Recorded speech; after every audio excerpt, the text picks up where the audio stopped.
In this world, the heavy armored swordsman is recognized as a defense-focused class, whose main role is to draw enemy attention to himself and thus protect the party's allies. However, when compared to other defensive classes, he shows little versatility and cannot easily adapt to different situations. His greatest and most serious weakness is his extremely low offensive power, which makes his development and training slow and quite complicated.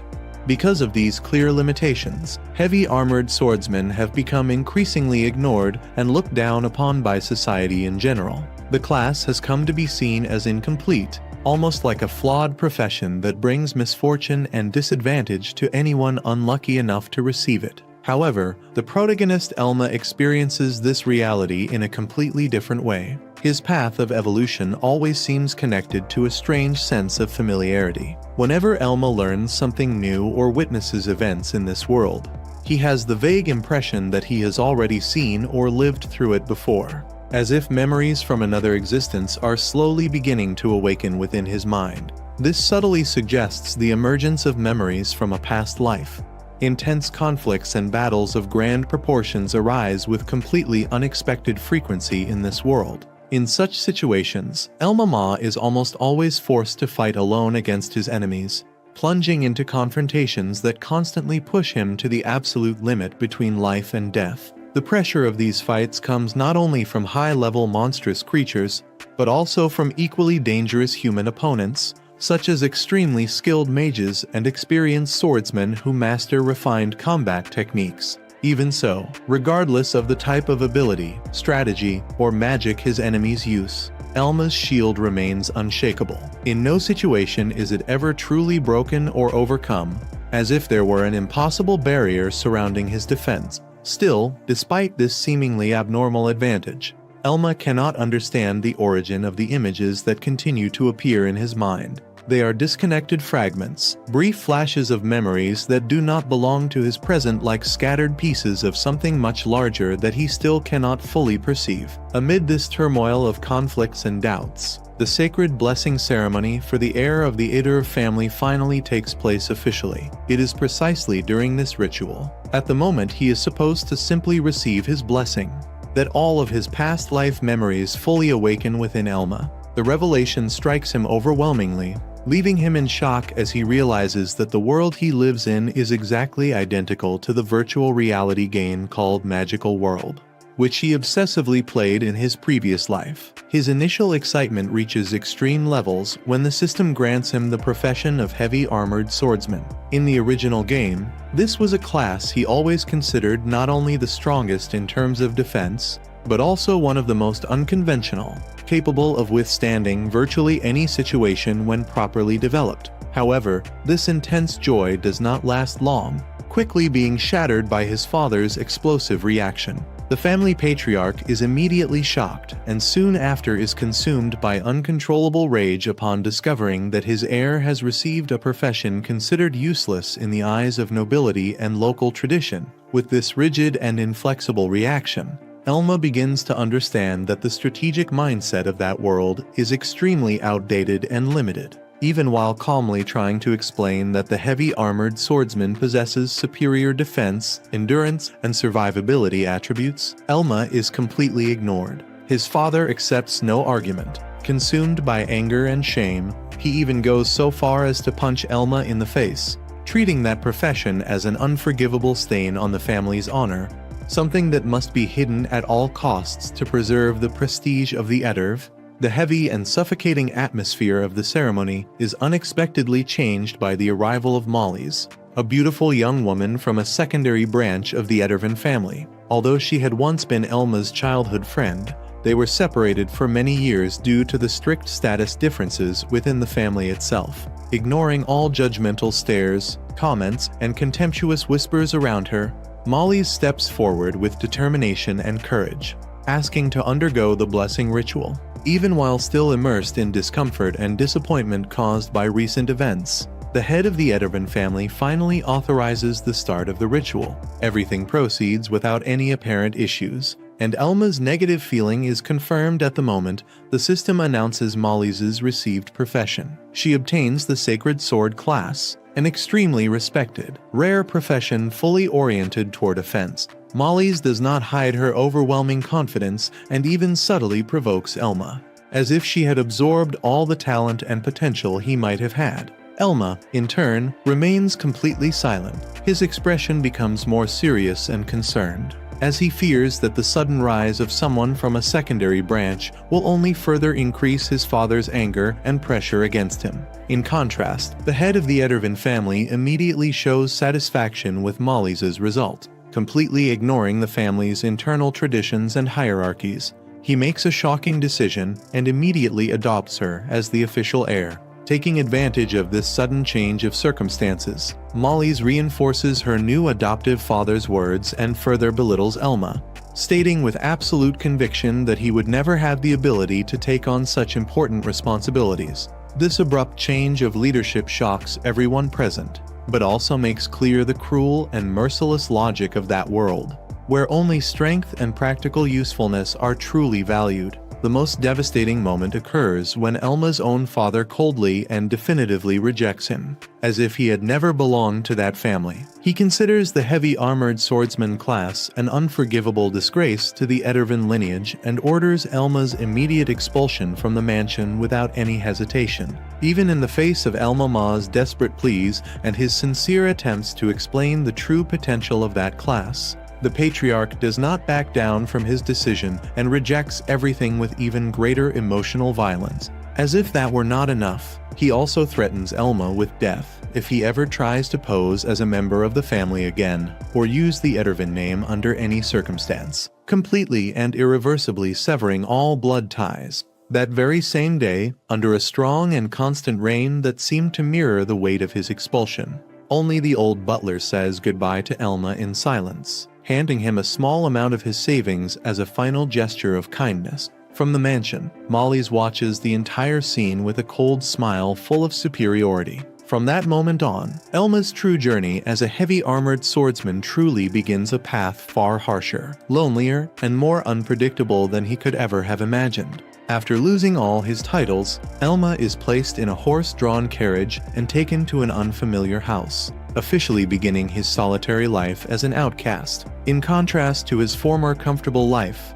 the outside world is loud, hostile, and clearly reveals all its harshness. Even after losing his family, his status, and facing society's prejudice, Elma does not despair. He maintains firm confidence because he knows a secret that no one else does. The heavy armored swordsman is, in fact, the most powerful class of all. Realizing that this world has several historical and geographical differences compared to the game he once knew, Elma carefully opens his status screen to confirm whether his class system remains the same. With 5 initial skill points, he finds various random options such as enhanced defense and basic swordsmanship. However, using his strategic experience, he ignores the safer options and invests all of his points into the fixed skill tree of the Heavy Armor Oath, which is usually considered useless and difficult to master. This bold choice pays off immediately, advancing the tree to level 5 and unlocking the Fortress counterattack skill, while also greatly increasing his defense and creating a solid foundation for future growth. After that, Elma acquires the specific equipment for his class and begins exploring the world cautiously, staying calm but aware that he must grow stronger quickly. Without wasting time, he decides to enter combat to test his abilities for the first time. His first opponent is Arana, a monster classified as Exorcist level. Elma handles the situation calmly and activates his barrier counterattack skill, which converts defense into damage whenever he successfully nullifies an enemy attack. The result is immediate and impressive. With just a single successful impact, the monster is instantly defeated. With that, Elma obtains a level 2 magic stone, a small reward, but an important milestone at the beginning of his journey. Elma hears someone else shouting for help. He runs toward the voice and soon finds an adventurer being pursued. Upon arriving at the scene, he realizes that the forest is completely overrun with a huge number of frogs. Faced with that situation, Elma states that he will handle it. The adventurer, who had been desperately running for his life, asks whether Elma truly believes he can face all those monsters. For a moment, he even thinks Elma is simply overconfident. However, Elymas replies that he is not. He admits that he had just leveled up for the first time in his entire life. Upon hearing this, all hope vanishes from the adventurer, since how could he trust his life to someone even weaker than himself? In his mind, it seemed impossible for a beginner to defeat such a large number of monsters. Not even heavy armor would be enough to protect him from so many enemies at once. So he insists that the best option is to flee while there is still a chance. Even in the face of the adventurer's insistence, Elymas remains completely calm. He explains that barrier counterattack is far from a perfect skill. As previously stated, the damage dealt by the barrier when blocking an attack corresponds to the user's own defense points. This means his defense must be higher than the enemy's offensive power for the skill to function properly. Otherwise, the effect will not activate, leaving the user completely vulnerable to attacks. Still, the adventurer continues urging Elymas to run immediately. However, before either of them can escape,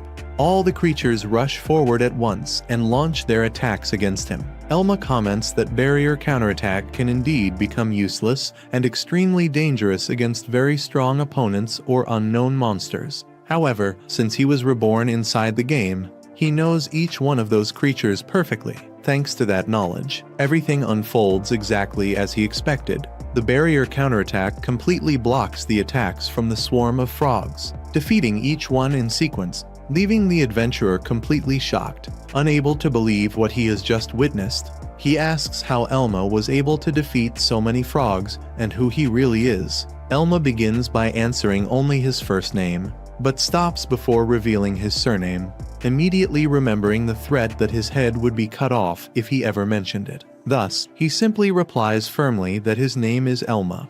After defeating every monster that appeared along the way, Elymas finally reaches level 8. As a reward for leveling up, he earns the title Unshakable. After checking his status again, he realizes it's probably safe to believe that this world's system works the same way as the one in Magic Worlds. At that moment, the other boy introduces himself. His name is Eris. He explains that he left his peaceful little village to become an adventurer, only to discover that no one would trust him until he reached level 3 on his own.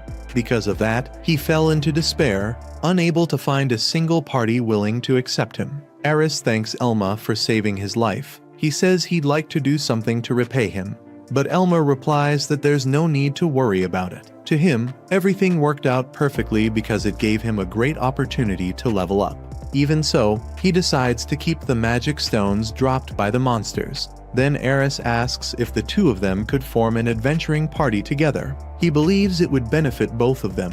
After all, he assumes Elymas is also struggling to find work on his own, especially since defense-focused classes usually aren't the most popular among adventurers. Hearing that, Elymas can't help but remember the cruel words his own father once said about his class. In front of everyone, he had been called useless and worthless. Even when he tried to explain that his class had the highest HP and defense, his father insisted that none of it mattered. Returning to the conversation, Eris tells Elymas that he thinks he's an incredible person. He promises he'll make others change the way they see that class as well. However, Elymas declines the offer. Eris asks why he won't accept his proposal. Elymas explains that if he follows that path, he'll never grow the way he wants on his own. Even so, he admits that Eris's reasoning makes sense. Normally, defensive classes can only show their true potential by drawing enemy attacks and protecting their teammates. However, if Elymas started traveling with a party, he would have to split the experience among everyone. That would go completely against the way he plans to level up. On top of that, Elymas has other goals. He wants to obtain new equipment, learn different skills, and earn many titles throughout his journey. He doesn't know if anyone would believe everything he says, but he also doesn't have time to waste standing around.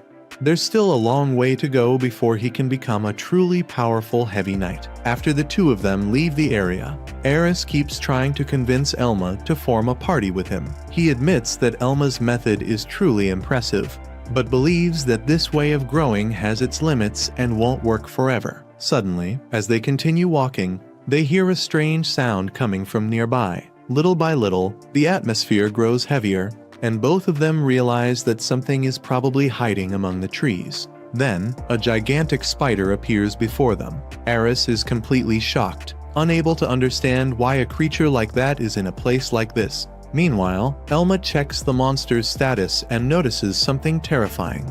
The creature is level 16. It is an Ariandype, a monster whose level is exactly twice Elymas' current level. He realizes it managed to stay hidden the entire time by using its sliding steps skill. On top of that, the Ariandype has a poison that inflicts slow and also possesses the flaming claw skill. Elymas' wall reflection ability is practically useless against enemies that are much stronger than him. For it to activate, his defense has to be at least twice as high as the incoming attack. Otherwise, the skill simply doesn't work. If Elymas were hit directly by the Ariandype's flaming claw, he would most likely be defeated in a single strike. Eris realizes this situation happened because of him and decides to take responsibility. He says he'll keep the beast busy while Elymas escapes. However, Elymas tells him there's no reason to worry and asks him to leave this battle to him. He knows defeating the creature isn't impossible. Eris warns him once again, saying that a beginner adventurer doesn't stand a chance against an Ariandype. But after checking his status, Elymas realizes he still has 7 skill points he earned earlier. Without wasting a second, he invests all of them into Heavy Armor Oath. By unlocking the Disarm skill, his strength increases even further. This skill temporarily lowers an enemy's attack whenever he successfully lands a hit. More specifically, it reduces the target's attack by 20% for 1 minute. Elymas knows he'll need that skill to defeat the Ariandype. He barely avoids the creature's first attack, but he's thrilled to finally be facing a monster of this level. The giant spider rushes at him with incredible speed, attacking relentlessly without leaving any openings. Elymas blocks every strike as carefully as he can, making sure not to take a direct hit. Then the Ariandype starts preparing another fire attack. Seeing the perfect opportunity, Elymas deliberately chooses to take the hit. He knows he has to take that risk to activate Disarm and reduce the monster's attack. The attack doesn't deal much damage, but Elymas realizes the attack reduction has most likely been applied. When the Ariandype tries to use its fire attack again, he dodges and quickly closes the distance. During the battle, Elymas is pleased to discover that the beast's poison attack consumes 7 MP, while Flaming Claw only uses 5 MP. Taking advantage of that information, he activates Disarm again and successfully applies the effect a second time. As a result, the Ariandype's attack is reduced by a total of 40%. On top of that, the unshakable title Elymas earned increases his defense by 10%, narrowing the gap between them even further. To Elymas, that battle proves that differences in level and abilities can be overcome with knowledge and the right strategy. He attacks the beast to draw its attention and starts running away. After creating a safe distance, Elymas quickly turns around and activates his wall skill, preparing a finishing blow capable of ending the battle in a single hit. A short time later, he defeats the Ariandype and receives a huge reward for his victory. His level rises to 12, and he also earns 4 skill points that he can spend however he wants. However, when he tries to invest those points into heavy armor, he realizes he can't do so at that moment. Meanwhile, Eris is still amazed by everything he just witnessed. He asks who Elymas really is, and says he's now convinced that Elymas can truly grow stronger on his own. As far as Eris is concerned, there was never any reason to worry about him.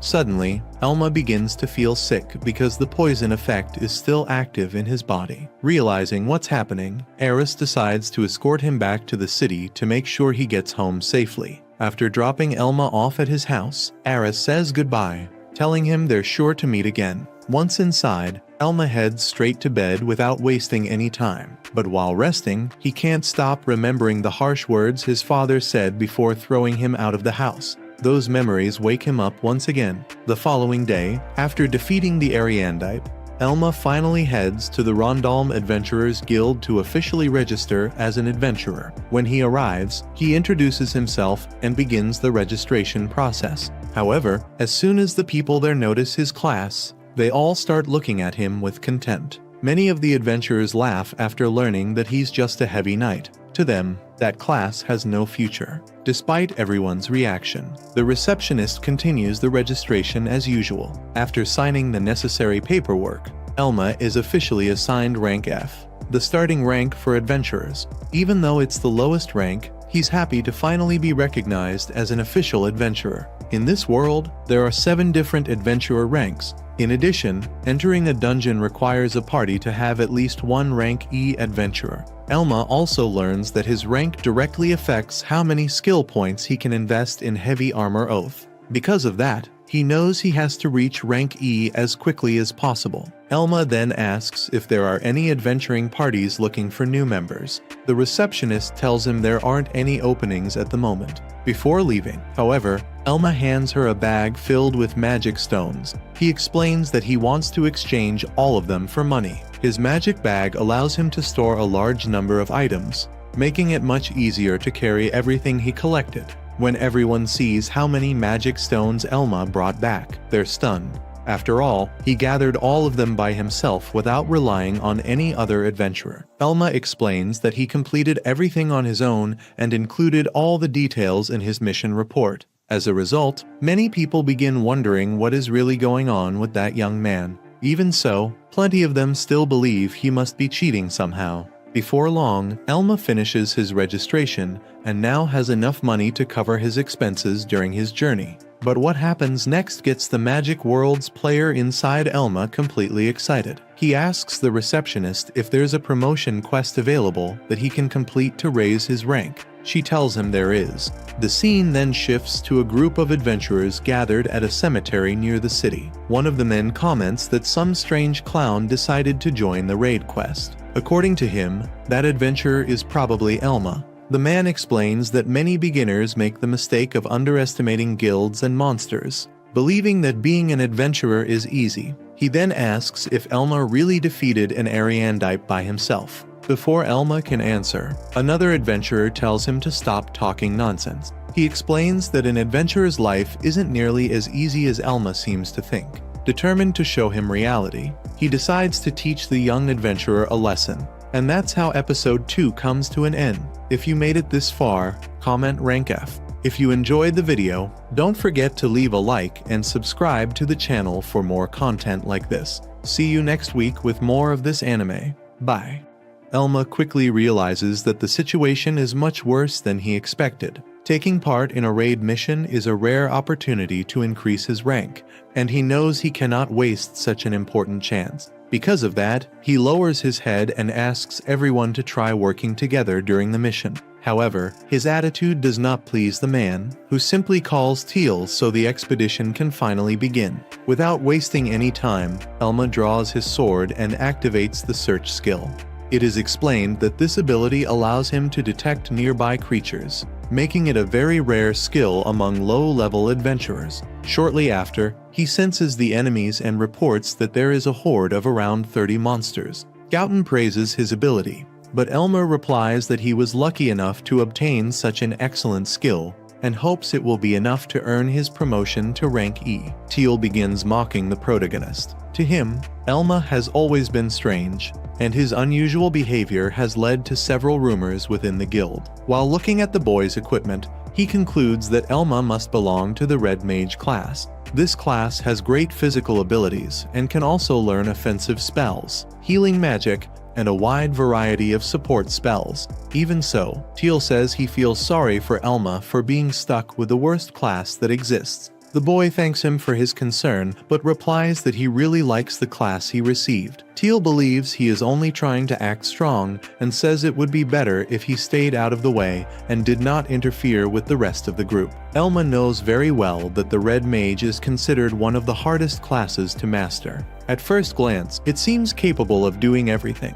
But in the game, it was known as a class that could perform many roles without truly standing out in any of them. However, that world was not a game. Even so, it was natural that most people would prefer choosing easier classes to use. Meanwhile, Gauten decides to evaluate the entire situation before taking action. The huge undead horde is being led by a ghoul head. Since he is a rank D adventurer, he believes he can defeat the leader alone. He then orders everyone to keep their distance and only deal with the weaker monsters. He also makes it clear that he will not protect anyone who interferes in his battle. After hearing this, everyone becomes uneasy because they expected a completely different strategy. Elymas remembers that a ghoul head is usually around level 30.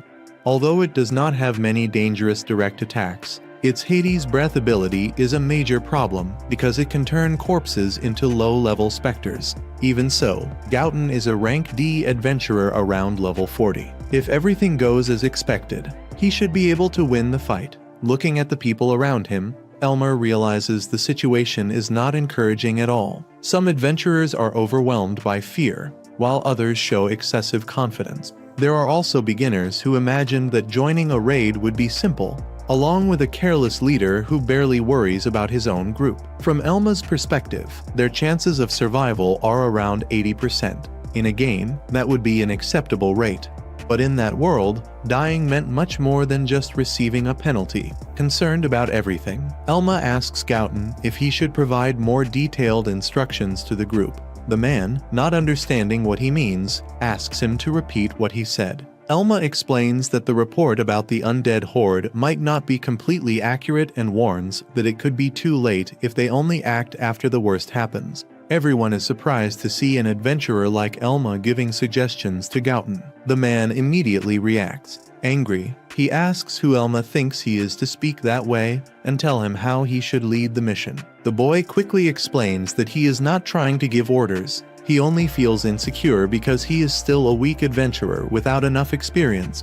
Then he lowers his head again and asks the man for help. Gauten says he is not anyone's babysitter, but despite complaining, he agrees to explain how he plans to handle the battle. At that moment, Teal approaches and says that only unlucky people like Elma would be afraid of such weak undead. He also mocks him, saying he never expected the boy to almost cry in front of Gauten before the fight had even started. Although almost everyone is nervous as well, nobody has the courage to respond. Right after that, Teal says he does not need to hear any instructions. According to him, cowards should simply get out of the way and run to the back lines. Meanwhile, Elma notices that the undead are finally appearing in front of them. The moment he sees the monsters, even Teal becomes frightened. Without hesitation, Elma draws his weapon and prepares to face the creatures. While Teal remains frozen in fear, Gauten notices the movement and asks what Elma is doing. He then orders Teal and Paul to clear a path so he can face the leader of the horde.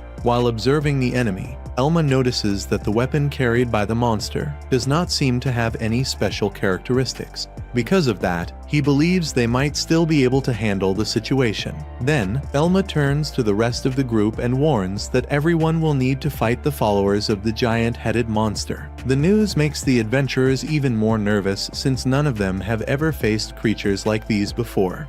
They know the enemies might only be ordinary specters, but they also understand that if they end up surrounded, escaping from the battle will become extremely difficult. Everyone expected Gauten to support the rest of the group, but he keeps all his attention focused on the leader of the horde. As Elma watches the situation, he understands exactly what is happening. It is not difficult to see why everyone looks so discouraged. This is the first time they have faced a horde of this size. To make matters worse, they are undead creatures with terrifying appearances, and nobody received clear instructions on how to act. Elma completely understands why everyone is so afraid. Without wasting any time, Elma asks everyone to pay close attention to what he is about to say. He then tells them to form teams of 3 people. He explains that if they stay together and protect each other, those specters will not be able to defeat them easily. The adventurers agree with the idea, but ask what he plans to do during the fight.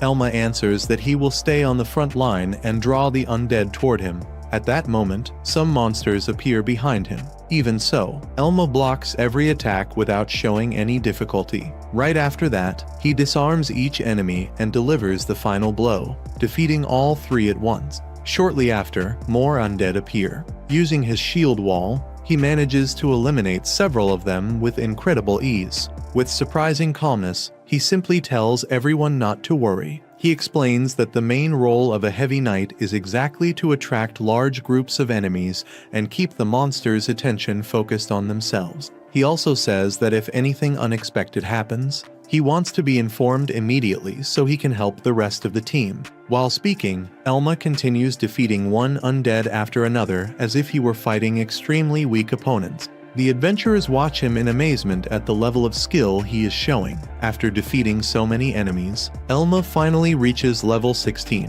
When checking his progress, he notices that his parry skill is working even better than he expected. Fighting such a large number of monsters at that level is proving to be an extremely effective way to grow stronger. As he checks his attributes, he sees that they are all increasing steadily, confirming that his strategy is truly working. The adventurers are even more surprised because Elymas had said he would only attract the monsters toward them. In reality, he is defeating almost all of the specters by himself, without showing any sign of difficulty. Little by little, everyone begins to fear Elymas more than the undead themselves, since his strength seems far beyond what anyone expected. After some time, the group starts showing signs of exhaustion from fighting so many specters without stopping. The battle has already been going on for a long time, and the fatigue is becoming obvious. Looking across the battlefield, Elymas realizes that most of the horde has already been defeated. Some adventurers ask if they should help Gauten against the ghoul head. Elymas replies that the monster is at a much higher level than them and says it is better to leave that fight to Gauten, preventing anyone else from putting themselves in danger. Meanwhile, Gauten is engaged in an extremely intense battle against the leader of the horde. At one point, he manages to send the ghoul head flying with a powerful strike, and before the monster can recover, he lands another devastating attack. Furious, the ghoul head reacts with even more violence and charges forward without hesitation. Gauten then orders the two boys to lure the specters closer to him, but both of them become completely frozen with fear. The man gets angry at their hesitation and asks why they are being so cowardly. He also warns that if they continue acting like that, he will not allow them to rank up. The two understand what he means, but explain that they are afraid of getting too close to the ghoul head and being hit during the battle. Besides, they believe they can still provide support while keeping some distance.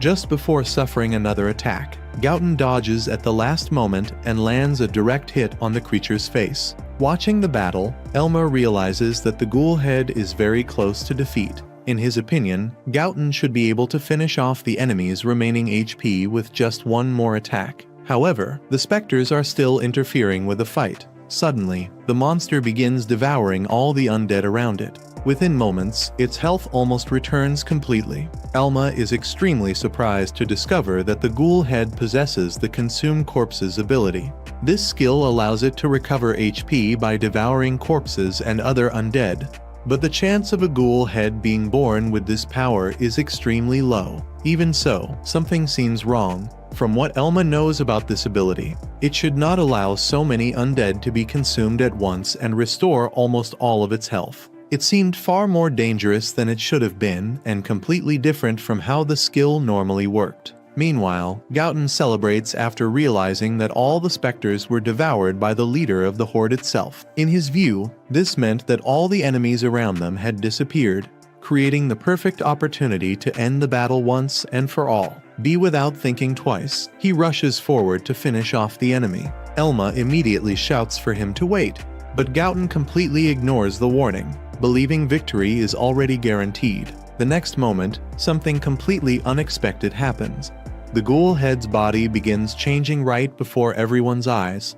Its muscles grow larger, its presence becomes far more threatening, and a terrifying aura surrounds its entire body. The pressure released by the creature grows to a frightening level, causing even the adventurers to instinctively step back. Even Elymas is impressed by the strength the monster begins to display. The ghoul head had leveled up after consuming all the undead around it. In just a few seconds, it evolves from level 33 to level 40, becoming a much greater threat than anyone expected to face. Everyone is completely shocked by the overwhelming power now radiating from the monster.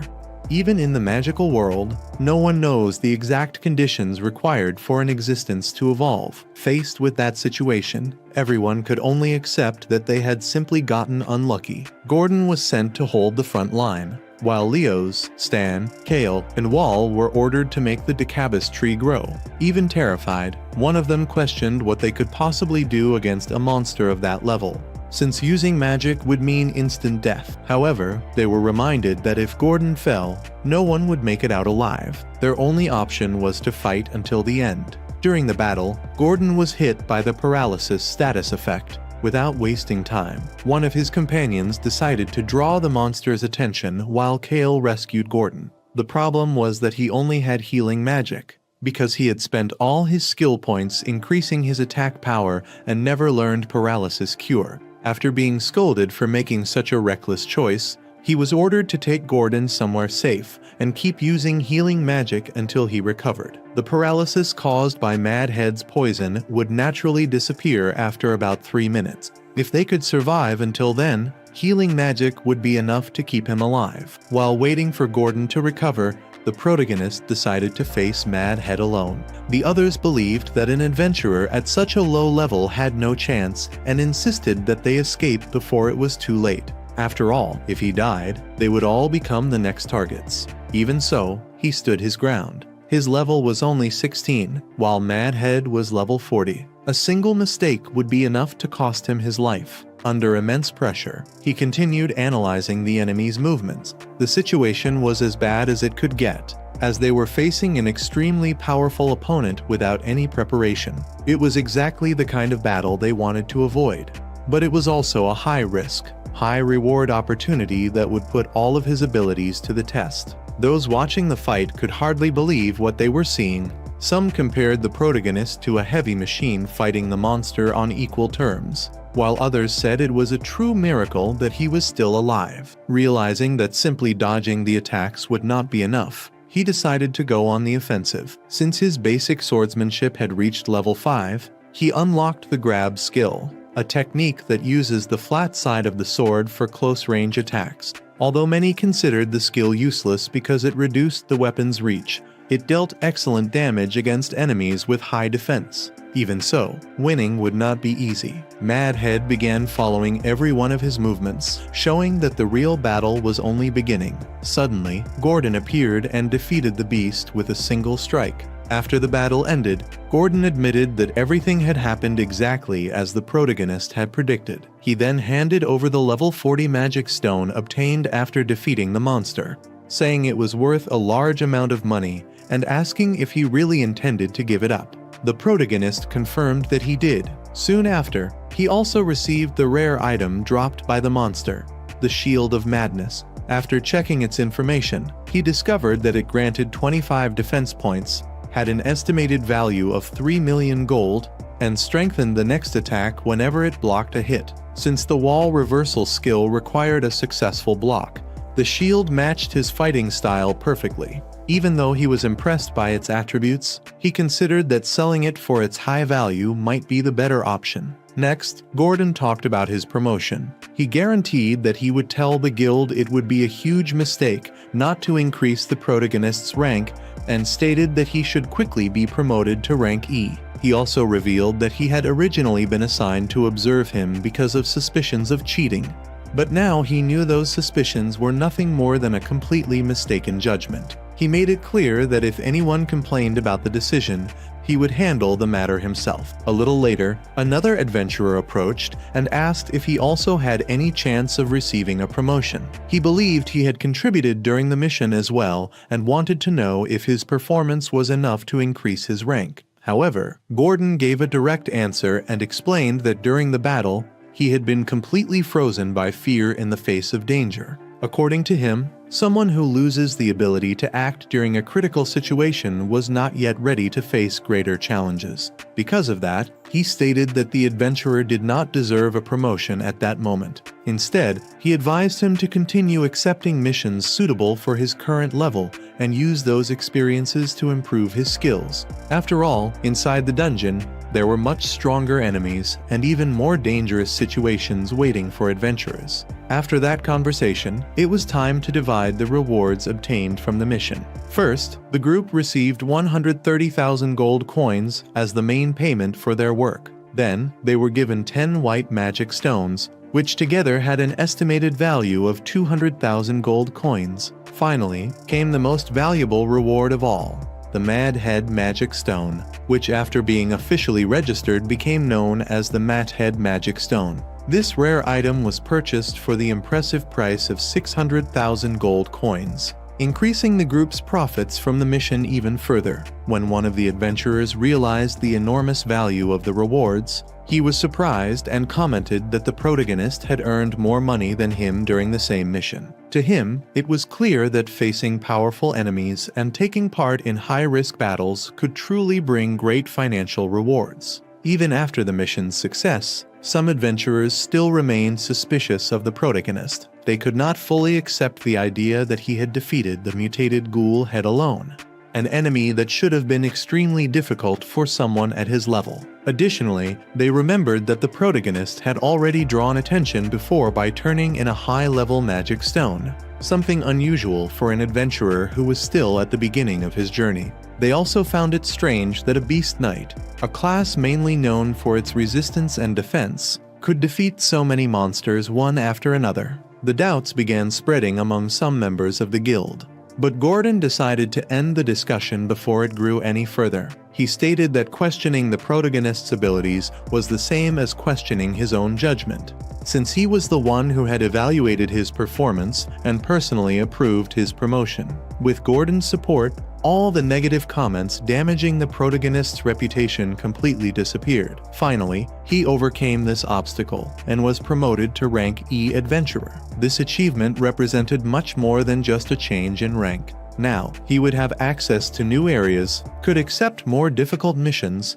and would have the opportunity to continue evolving in ways that were previously impossible. However, with this new freedom also came an important choice. With so many possibilities ahead of him, the protagonist needed to decide what his next goal would be, and which path he would follow to reach the power he desired. Now that he had reached rank E and could finally enter dungeons, the protagonist began seriously considering the possibility of using the forbidden technique. After all, it was one of the most powerful strategies he knew. However, there was a major problem.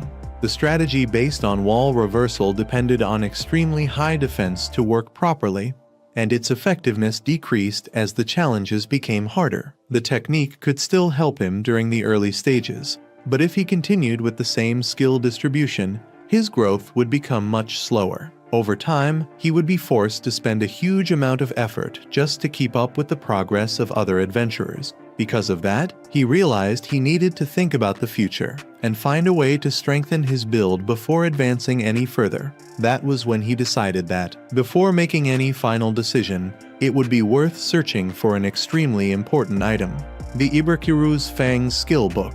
This book was considered a rare and valuable item because it was required to unlock a new skill tree. Finding it would not be simple, since few adventurers even had information about its location. Even so, the protagonist believed he had nothing to lose by trying to find it, as that item could completely change the direction of his evolution. He knew that a Beast Knight could only reach its true potential by combining two specific skills: Beast Damage Oath and Ibrakiru's Fang. These two abilities were considered essential to completing the true essence of that class. Without one of them, a Beast Knight would remain only an incomplete version of what it could become. At this stage of evolution, the Beast Knight stopped being merely a class focused on defense and endurance. However, it also did not become a class entirely focused on offense. Instead, it reached a rare balance between attack power and survival ability, creating a unique fighting style that transformed the user into a true human weapon. Among all the elements required for this evolution, Ibrakiru's Fang was considered the most important piece. This ability was the key that allowed the Beast Knight to unlock its hidden potential and surpass the normal limits of the class. While analyzing his options, the protagonist became even more determined to find the Ibrakiru's Fang skill book. He knew that without this item, his skill tree would remain incomplete, and he would never achieve the evolution he desired. His goal was to become someone truly powerful in the future, capable of facing stronger and stronger enemies and overcoming any challenge that appeared in his path. To achieve that, the book represented an essential step in his journey. The only major obstacle was that, besides being extremely rare, the Ibrakiru's Fang skill book also had a very high value. Obtaining it would require effort, patience, and perhaps even a large amount of resources. Even so, the protagonist knew that if he wanted to reach the top, he would need to take risks and pursue every possible opportunity to grow. He entered the shop and asked for 3 healing potions. The clerk informed him that the total price would be 72,000 gold coins. The cost was much higher than he remembered from the game, but there was no reason to complain. After accepting the purchase, he took the opportunity to ask a question. He wanted to know where he could find skill books. He had already searched several stores, but had not found a single one. The clerk explained that the 10 knights basically served as a training stage until someone obtained the Iblicure mount. Without it, progressing was difficult. From his question, she concluded that he seemed like someone who had just chosen a class. Then came an even more surprising piece of information. The buying and selling of skill books was forbidden. Anyone who found a book could use it, but if they had no interest in it, the Adventurers Guild would purchase it. After that, those books were distributed to nobles and the church. That sounded absurd. Skill books were extremely rare items. In theory, they should have been traded among adventurers. They were not something anyone could simply obtain through effort alone. At that moment, he realized that the influence of nobles in this world was much greater than he had imagined. Even so, he never expected things to reach this point. If that was true, then the books found in the city of Rondalm probably ended up concentrated in the hands of the Edvan family. With few options left, he received a special piece of information. As a bonus for buying the potions, the clerk decided to recommend a place. It was a shop that traded Hagia items. Hagia was the name given to equipment taken from the bodies of deceased adventurers. This raised another question. Weren't inherited items supposed to be handed over to the Adventurers Guild? The answer came quickly. There was a silent agreement. The guild knew about these underground shops and chose to ignore them. Many adventurers depended on that trade to survive. Besides, even when official procedures were followed, much of the money ended up in the hands of nobles instead of reaching the families of the deceased. The same thing happened with skill books.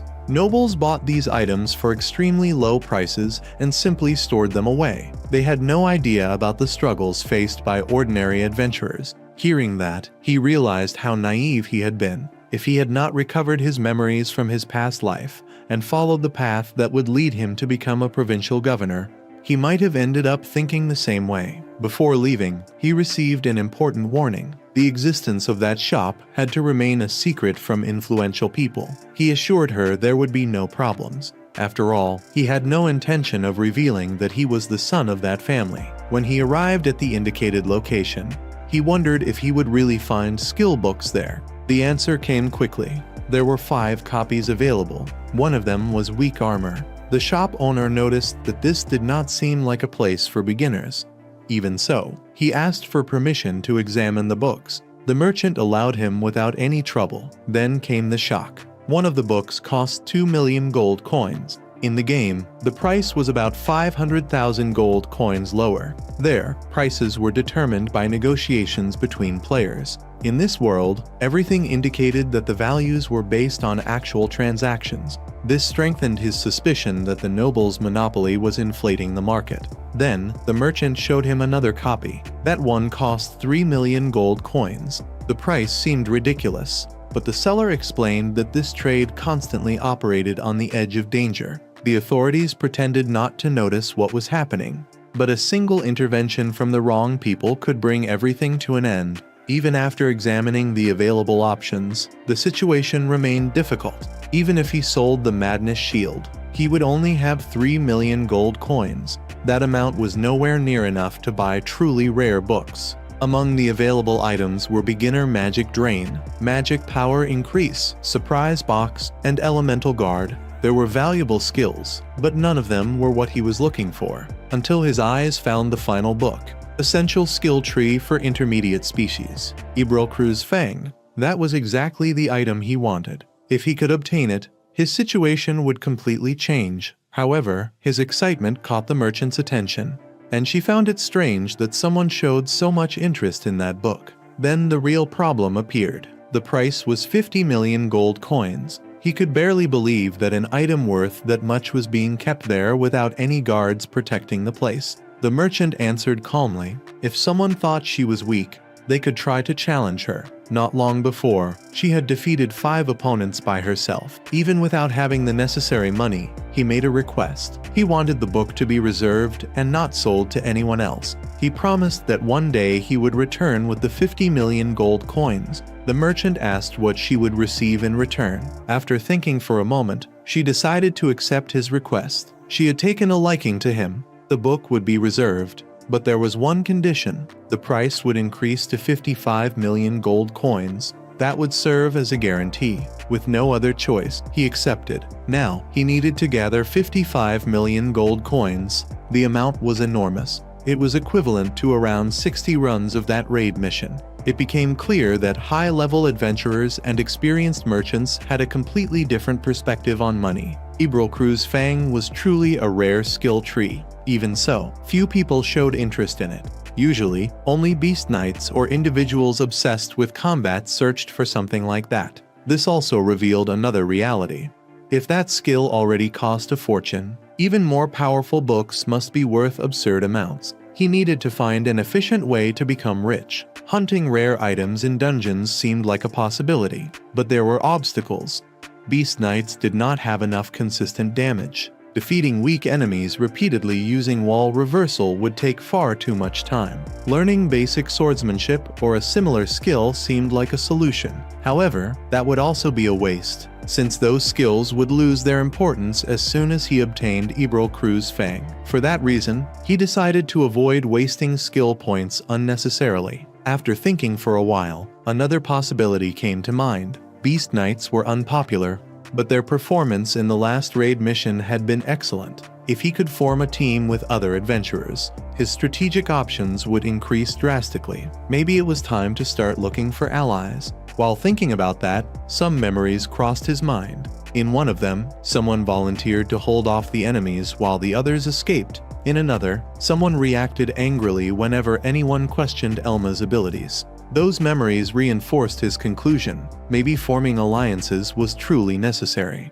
Then another surprise appeared. A blood-stained sword appeared. The item was worth 2 million gold coins. Thanks to that, he would be able to live comfortably for a while. The discovery also proved something important. The abilities he possessed were truly producing results. Once again, his strategy had worked exactly as planned. The group was made up of swordsmen, thieves, and other experienced adventurers. After countless dungeon expeditions, they had finally obtained a rare sword. The group leader credited the success entirely to his own abilities, but not everyone seemed convinced. Some members believed that if they continued exploring the dungeon, the difference in each person's contribution would eventually become obvious. That was when the argument began. Luce was questioned about receiving a share of the profit from selling the sword. In the other's opinion, someone as weak as her should not receive a significant portion of the reward. Even so, she argued that she also risked her life on the front lines.